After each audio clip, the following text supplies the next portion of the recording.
Hello students, today we are going to start our new lesson number 8, Industry and Trade.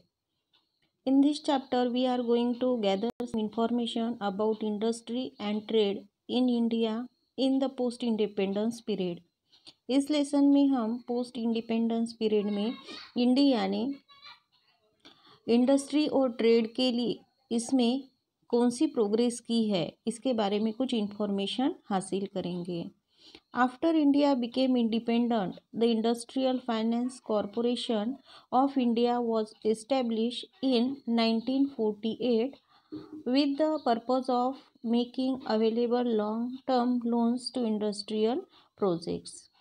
After India became independent means India को independence मिलने के बाद में The Industrial Finance Corporation of India was established. 1948 में industrial finance corporation of India की establishment हुई. अब इसका पर्पस था making available loans long term loans to industrial project. जो इंडस्ट्रियल प्रोजेक्ट है उनके लिए लॉन्ग टर्म मीन्स बहुत सालों तक चलने वाले लोन्स अवेलेबल करा के देना. Similarly the industrial development corporation was establish. और उसी तरीके से इंडस्ट्रियल डेवलपमेंट कॉरपोरेशन की भी एस्टेब्लिशमेंट हुई 1954 में. In order to bring about greater development of the industrial sector. और इसके थ्रू इंडस्ट्रियल सेक्टर में बहुत ज़्यादा डेवलपमेंट इंडिया में लाना है, ऐसा इनका पर्पस था. Some industries in India. Textile industry. The textile industry forms 40% of the total industrial production. Industries के थ्रू जितना भी प्रोडक्शन होता था उसमें से 40% का जो प्रोडक्ट है वो टेक्सटाइल इंडस्ट्री के थ्रू मिलता है. It includes the powerloom and handloom industries. Textile industry में पावरलूम और हैंडलूम इंडस्ट्रीज आते हैं. The handloom industries are labour intensive. Handloom industries जो है उसमें ज़्यादा करके लेबर का काम होता है. According to the textile committee act 1963 a textile committee has been establish. और यहाँ पर जो 1963 में टेक्सटाइल कमिटी एक्ट फिक्स किया गया था उसके हिसाब से टेक्सटाइल कमिटी एस्टेब्लिश की गई. This committee sets the quality standards for textiles manufactured for sale in the internal market as well as for export. अब ये जो टेक्सटाइल कमिटी है उन्होंने sets the quality standards for textile manufacture. Textile में जो कुछ भी मैन्युफैक्चर किया जाता है उसकी क्वालिटी स्टैंडर्ड डिसाइड किया था for sale in the internal market as well as for export. यानी कि मार्केट में जो कुछ भी यहाँ पर टेक्सटाइल मैन्युफैक्चर किया जा रहा है उसका एक क्वालिटी स्टैंडर्ड्स मार्केट में बेचने के लिए फिक्स किया था और वैसे ही एक्सपोर्ट के लिए. नेक्स्ट पॉइंट है silk industry. This industry functions under the ministry of textile. ये जो इंडस्ट्री है वो मिनिस्ट्री ऑफ टेक्सटाइल के अंडर काम करती है.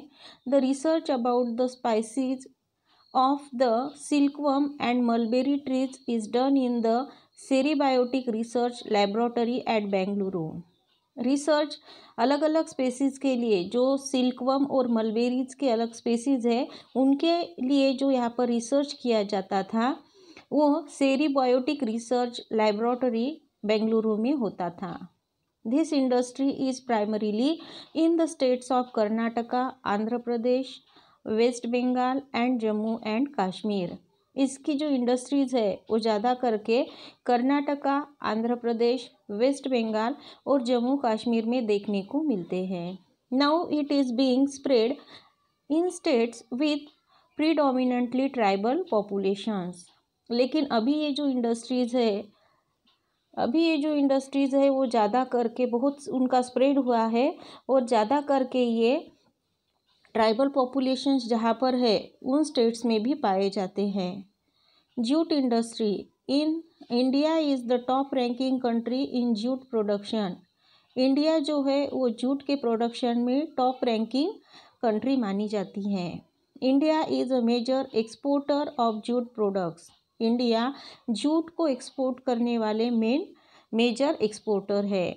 जूट प्रोडक्ट करने वाले मेन एक्सपोर्टर है। We get cloth, sack, cloth and ropes from jute. Jute से हमें क्या क्या मिलता है? जूट से हमें कपड़े मिलते हैं, सैक क्लॉथ मिलते हैं और रोप्स भी हम इससे बना सकते हैं। Do you know mega cluster is a scheme that helps weavers through self finance groups and non governmental organisation. Mega cluster एक ऐसी स्कीम है जो यहाँ पर वीवर्स को हेल्प करती है सेल्फ फाइनेंस ग्रुप्स और नॉन गवर्नमेंटल ऑर्गेनाइजेशन के through. Help is given in the form of raw material, design banks, development of technology and welfare of the weavers. यहाँ पर हेल्प उन्हें कौन से फॉर्म में दी जाती है? उन्हें रॉ मटेरियल दिया जाता है, डिज़ाइन बैंक्स दिए जाते हैं या फिर डेवलपमेंट जो टेक्नोलॉजी की है उसके थ्रू उन्हें हेल्प मिलती है। Hand sculpturing, this is a labour intensive craft. Hand sculpting जो है वो एक लेबर का इंटेंसिव ऐसा क्राफ्ट है। Sculptures got employment due to the capacity of the craft to absorb more craftsmen, small investment, more profits, preference to exports and possibility of earning more foreign exchange. अब sculptures जो है उन्हें employment मिलती है, means उन्हें काम मिलता है। कौन सी वजह से? Due to the capacity of the crafts to absorb more craftsmen, क्योंकि क्राफ्ट जो होता है उसके लिए ज़्यादा क्राफ्ट्समैन की ज़रूरत होती है। स्मॉल इन्वेस्टमेंट, उसमें इन्वेस्टमेंट भी कम करना पड़ता है, उससे बहुत ज़्यादा उसमें प्रॉफिट हो सकता है। और यहाँ पर एक्सपोर्ट के लिए और ज़्यादा प्रीफरेंस इसे दिया जाता है, क्राफ्ट्स को दिया जाता है, स्कल्पचिंग को दिया जाता है and possibility of earning more foreign exchange, और इसके बदले में ज़्यादा से ज़्यादा फॉरेन एक्सचेंज हम कर सकते हैं। Several cities have market mechanism like Dilli Haat which enables the craftsmen from rural and urban areas to get a market for their wares. अब बहुत सारे जो सिटीज़ है उसमें एक मार्केट मैकेनिज़्म है, जैसे कि दिल्ली हाट है तो वहाँ पर बहुत ज़्यादा क्राफ्ट्समैन होते हैं जो रूरल एरिया से और अर्बन एरिया से इस मार्केट में आते हैं उनके वेयर्स यानी कि उनकी चीज़ें बेचने के लिए। Automobile industry, India is one of the major products of vehicles. India जो है व्हीकल्स के प्रोडक्शन में मेजर माना जाता है। Vehicles are exported to 40 countries from India. India में से 40 कंट्रीज़ को व्हीकल्स एक्सपोर्ट किए जाते हैं। The automobile industry is called the sunrise sector in India. Automobile industry जो है उसे इंडिया में सनराइज सेक्टर कहा जाता है। India's tractor industry is the biggest in the world. India की जो ट्रैक्टर इंडस्ट्री है वो वर्ल्ड में की एक बिगेस्ट इंडस्ट्री मानी जाती है। 1/3 of the tractors manufactured world wide are produced in India. पूरे वर्ल्ड में जितने भी ट्रैक्टर्स मैन्युफैक्चर किए जाते हैं उसमें से 1/3 ट्रैक्टर सिर्फ इंडिया में ही प्रोडक्ट होते हैं। Tractors manufactured in India are exported to Turkey, Malaysia and several countries in Africa. Tractors जो यहाँ पर मैन्युफैक्चर किए जाते हैं, इंडिया में जो ट्रैक्टर्स मैन्युफैक्चर किए जाते हैं वो तुर्की, मलेशिया और बाकी के भी अफ्रीका के भी बहुत सारे कंट्रीज़ में एक्सपोर्ट किए जाते हैं। Cement industry, the role of cement industry is important in the development of housing and infrastructure. Cement industry का जो रोल है वो हाउसिंग और इंफ्रास्ट्रक्चर के डेवलपमेंट में इम्पोर्टेंट माना जाता है। This industry is one of the most technologically advance. ये जो इंडस्ट्री है सीमेंट इंडस्ट्री वो टेक्नोलॉजिकली एडवांस ऐसी इंडस्ट्री मानी जाती है। India is currently an important producer of cement in the world में इंडिया करंट सिचुएशन में सीमेंट का एक इम्पोर्टेंट प्रोड्यूसर माना जाता है। Then leather industry, it is a big industry in India. It is primarily export oriented.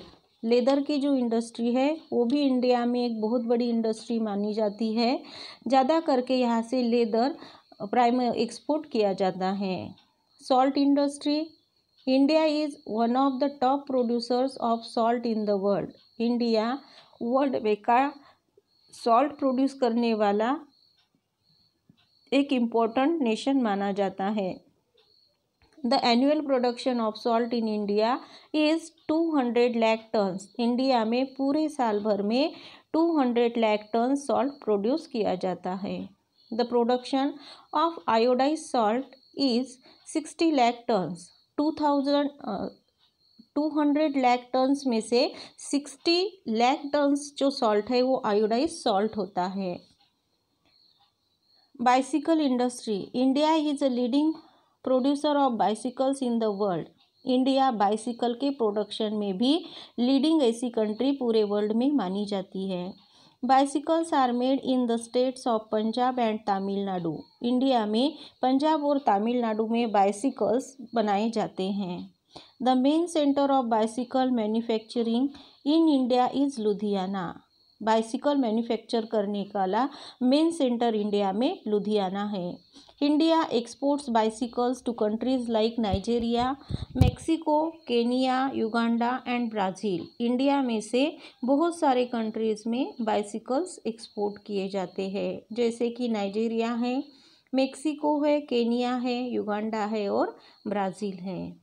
Khadi and village industry, the khadi and village industries communication was established to give impulse to industrialization in rural areas. Khadi और village industry commission establish किया गया था ताकि rural areas में industrialisation को speed मिले।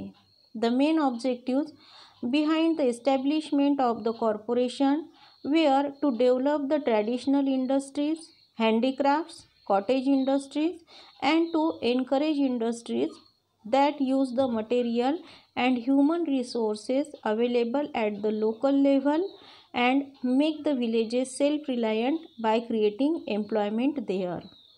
Main objective यहाँ पर इस खादी और विलेज इंडस्ट्री कमीशन को एस्टेब्लिश करने के पीछे था to develop the traditional industries. जो ट्रेडिशनल इंडस्ट्रीज़ है उन्हें डेवलप करना, हैंडीक्राफ्ट को डेवलप करना, कॉटेज इंडस्ट्रीज़ को डेवलप करना और encourage industries that use the material and human resources. और ऐसी इंडस्ट्रीज़ को इनकरेज करना जो यहाँ पर ह्यूमन रिसोर्सेज और मटेरियल को, जो उनके पास में ह्यूमन रिसोर्सेज और मटेरियल अवेलेबल है उन्हें लोकल लेवल पर अवेलेबल करा के दे सके, उन्हें इनकरेज करना।